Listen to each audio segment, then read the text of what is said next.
Hi friends, నా పేరు Srikanth. So particular ఈ యొక్క సెషన్లో ఎంఎస్ ఎక్సెల్లో ఉన్న డేటాను పవర్ బిఐలోకి ఏ విధంగా ఇంపోర్ట్ చేసుకుంటారనేది తెలుసుకుందాం. ఓకే, చూడండి ఫ్రెండ్స్, నా వీడియో కనుక మీకు నచ్చినట్లయితే లైక్ చేయండి, షేర్ చేయండి, సబ్స్క్రైబ్ చేయండి. ఓకే, స్టార్ట్ చేద్దాం. చూడండి, Excel import data from Excel ఇక్కడ నుంచి ఎలా ఇంపోర్ట్ చేసుకోవచ్చు, లేకపోతే ఇక్కడ క్లిక్ చేసిన ఇంపోర్ట్ చేసుకోవచ్చు, లేకపోయింది అనుకో గెట్ డేటాలోకి వెళ్ళిపోయి ఇక్కడ నుంచి ఎక్సెల్ వర్క్ బుక్ నుంచి మనం ఇంపోర్ట్ చేసుకోవచ్చు. ఓకే, మొత్తం 3 వేస్లో మనం ఇంపోర్ట్ చేసుకోవచ్చు. సో మనం సెలెక్ట్ చేసుకోగానే ఇలాగ మనకు ఫైల్స్ వస్తూ ఉంటాయి. ఈ ఫైల్స్ సెలెక్ట్ చేసుకొని ఓపెన్ క్లిక్ చేయొచ్చు, లేదా డబుల్ క్లిక్ చేయొచ్చు.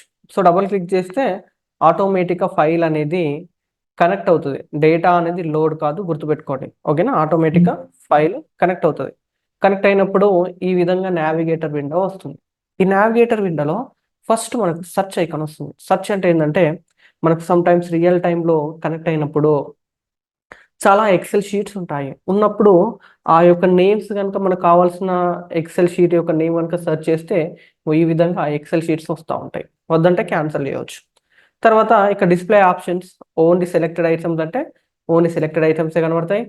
వద్దు అనుకుంటే డిసెలెక్ట్ చేసుకోవచ్చు. తర్వాత రీఫ్రెష్ ఇస్తాడండి. ఇక రీఫ్రెష్ అంటే ఏంటంటే ఈ యొక్క ఫైల్ పాత్ ఏదైతే ఉందో దాని యొక్క సోర్స్ని అప్డేట్ చేస్తుంది. ఓకే, సో సమ్ టైమ్స్ మనం వర్క్ చేస్తూ ఉన్నాం, లైవ్ డేటాకి కనెక్ట్ అయినాం అనుకోండి. సో ఇప్పుడు నేను ఫైల్కి కనెక్ట్ అయిన తర్వాత ఇంకొక ఫైల్ యాడ్ అయింది.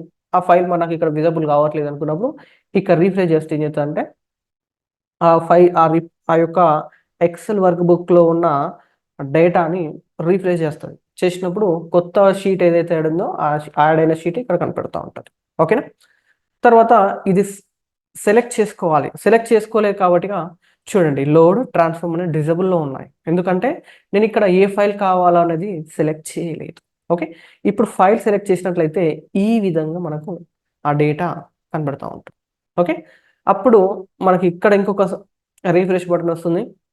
ఇదేంటంటే ఈ యొక్క ఫినాన్షియల్స్ అనే యొక్క షీట్స్లో డేటా కనుక ఏమైనా అప్డేట్ కాకపోతే ఇది క్లిక్ చేస్తే ఇక్కడ వరకు డేటాను మనకు అది అప్డేట్ చేసి చూపించడం జరుగుతూ ఉంటుంది. తర్వాత క్యాన్సిల్ అంటే క్యాన్సిల్ చేయొచ్చు. ట్రాన్స్ఫార్మ్ డేటా నేను తర్వాత చెప్తాను.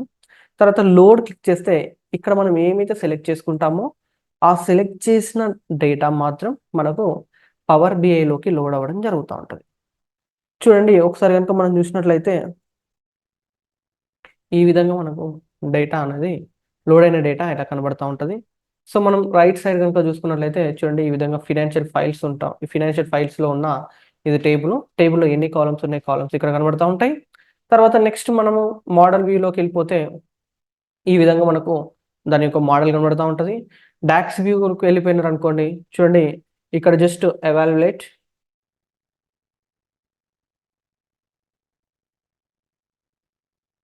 చూడండి ఎవాల్యుయేట్, నెక్స్ట్ మన యొక్క టేబుల్ నేమ్ ఫినాన్షియల్ కదా, దెన్ రన్ చేసేయండి.